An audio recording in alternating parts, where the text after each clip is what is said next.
Баршаңызға қайырлы күн. Бүгін өте дәмді болып шығатын десерт жасайтын боламыз. Меренговый торт дейді, яғни жұмыртқаның ақуызынан жасаймыз.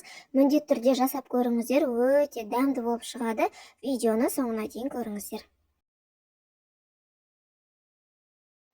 Ол үшін ең алдымен ыдысымызға ұнды електен өткізіп саламыз.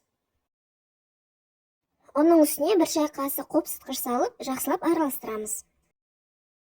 Одан кейін қант, мак және сары май салып, қолмен жақсылап крошка жасаймыз. Тортқа қосатын заттардың мөлшері төменгі описание бөлімінде жазылып отыр, сол жақтан көрсеңіздер болады. Қолымызбен жақсылап біркелкі араласқанша крошка жасап аламыз.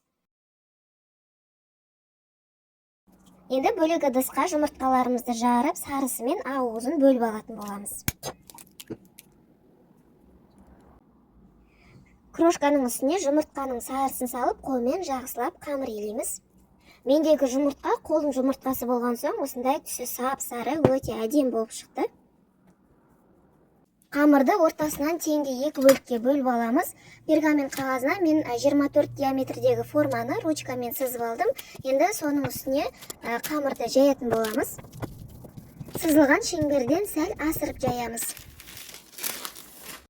Екінші қамырды да дәл солай жайып аламыз.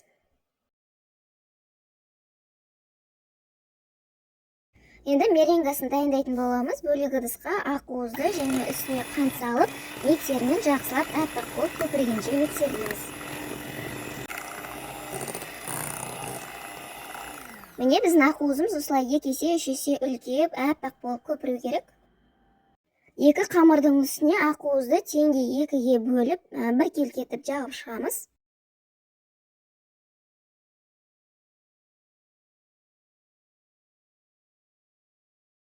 Соңында ақуызға осылай әдемілеп узор жасап жібереміз. Екінші қамырға да дәл солай жағып, 160 градуста 15-20 минуттай пісіріп аламыз. Тесталарымыз пісіп шыққанша кремін дайындай береміз. Ыдысқа 33%-дан жоғары сливки құйып, оның үстіне қантын тағын салып, миксермен әппақ болып көпіргенше жақсылап миксерлейміз. 3 минуттай тоқтатпай миксерлейміз, сонда біздің сливкиміз осылай формасын ұстап тұрады. Енді үстіне творожный сырды салып, тағы да жақсылап миксерлейміз. Коржықтарымыз пісіп шықты. Үстіне 24 диаметрдегі формамен әдемі домалақ болу үшін үсті бастырып аламын. Коржықтар дұрыс алыну үшін үстінен тағы да пышақпен кесіп жібердім.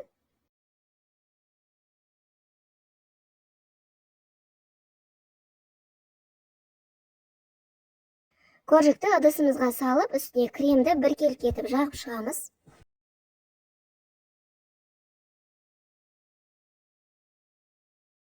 Үстіне екінші коржыкты қоямыз.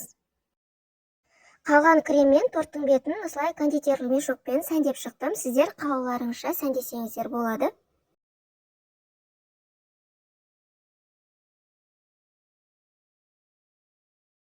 Тортымыз дайын. Енді холодильникке 3-4 сағатқа кремі сіңгенше қоямыз.